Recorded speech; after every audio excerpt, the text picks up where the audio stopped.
Bismillah ar-Rahman ar-Rahim. In the name of God, the most merciful, the compassionate, thank you all for allowing me and Rania to be here with you guys today. And I'd also like to add a very special thanks to Senator Boozman and Senator Coons and all our good friends from the Senate and the House breakfast leadership groups. It is truly wonderful to be here with so many friends, old friends, new friends, but all dear to our hearts. And we especially value the deep and warm friendship with the American people. So I was truly delighted to have this opportunity this year to have another chance to exchange with you and to join in today's truly important gathering, and also allow me to say that it was a special pleasure to greet President Trump at the breakfast this morning.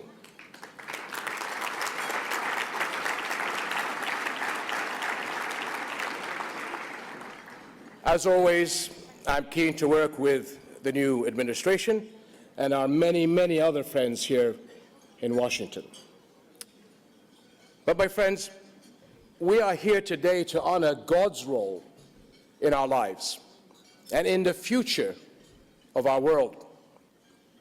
For decades, humanity has been moving at lightning speeds, surrounded by change on every side.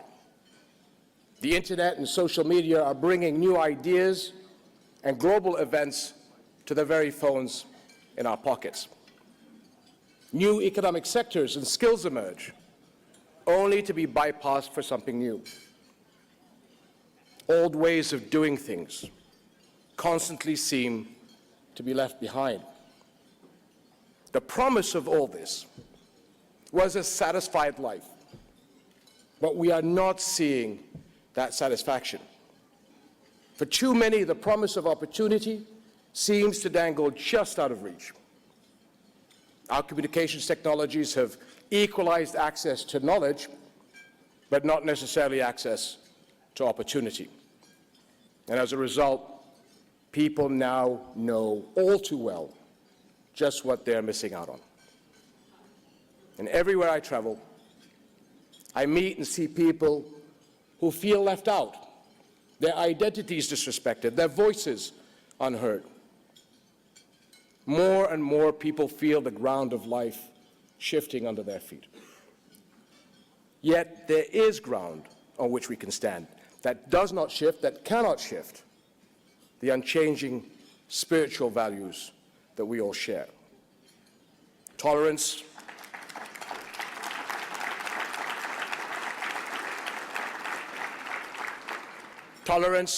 mercy, compassion for others, mutual respect, these principles unite and strengthen a civilized world.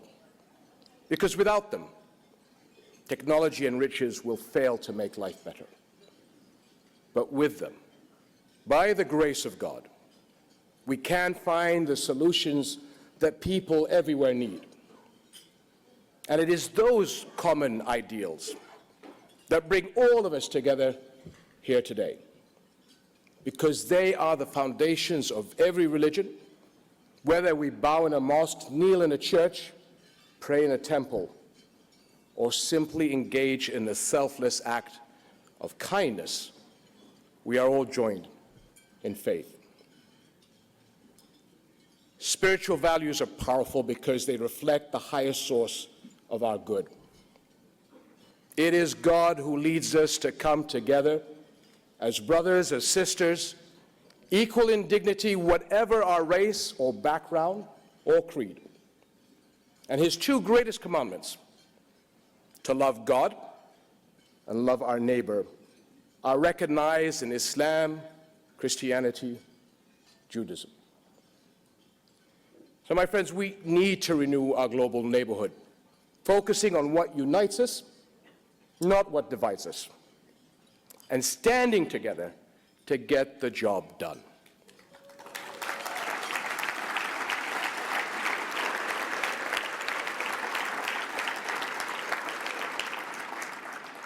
But this begins by asking, what kind of world do we want, not only for ourselves, but for our children. And what can we do by the grace of God to make it happen? And nowhere is the answer more important than in how we meet today's global terrorist threat. These criminal groups thrive on pitting neighbor against neighbor, east against west, faith against faith. They have launched a murderous assault not only on our people's lives, but on the very fabric of our civilized world. They prey on anxiety and fear to recruit the vulnerable and divide and weaken the rest of us. The longer these forces are able to consume regions in violence and deprivation, the greater the ripples worldwide. And we have seen an unprecedented global refugee crisis. And our small country has borne a massive burden. Today, it is the top refugee hosting country in the world.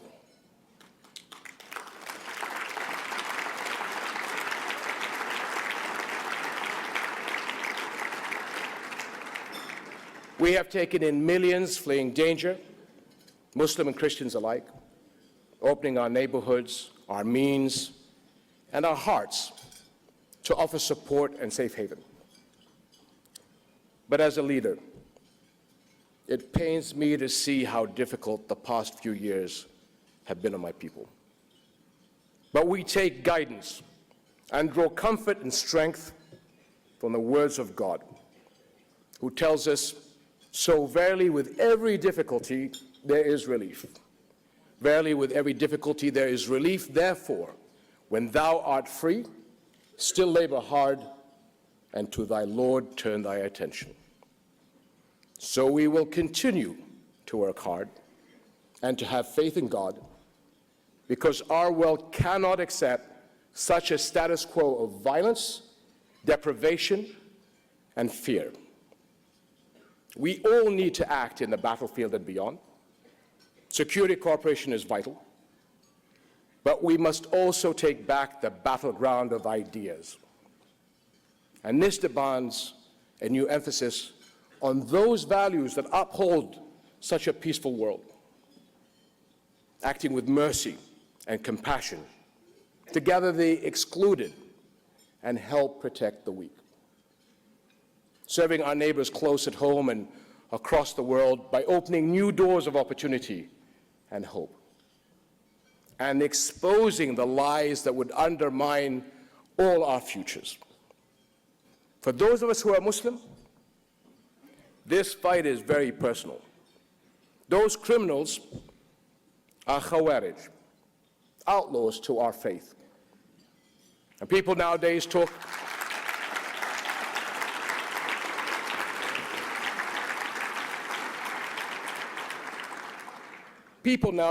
about fake news. The Khawarij produce fake Islam.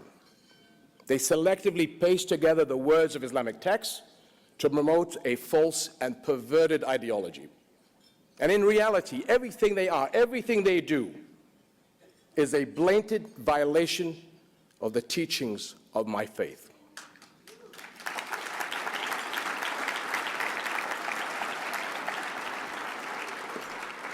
So let us set the record straight. Among its many beautiful gifts, Islam, as with all other faiths, commands mercy and tolerance, calls on us to honor the dignity of every person, forbids coercion in religion, and demands respect for the houses of God.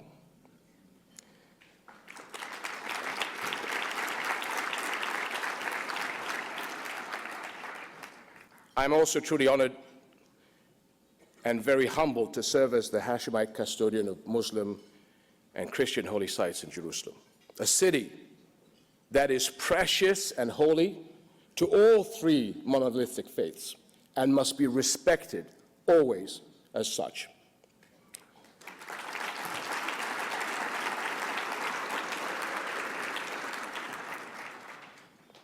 This is the Islam I was taught, and so I teach my children. And so our faith is taught to Muslim children worldwide. Those outlaws do not inhabit the fringes of Islam, for they are altogether outside of it. And I've called on the Muslim world to fight back boldly. We, like other faith communities, have a vast silent majority. But it is time for that majority to get loud and to be clear in their condemnation.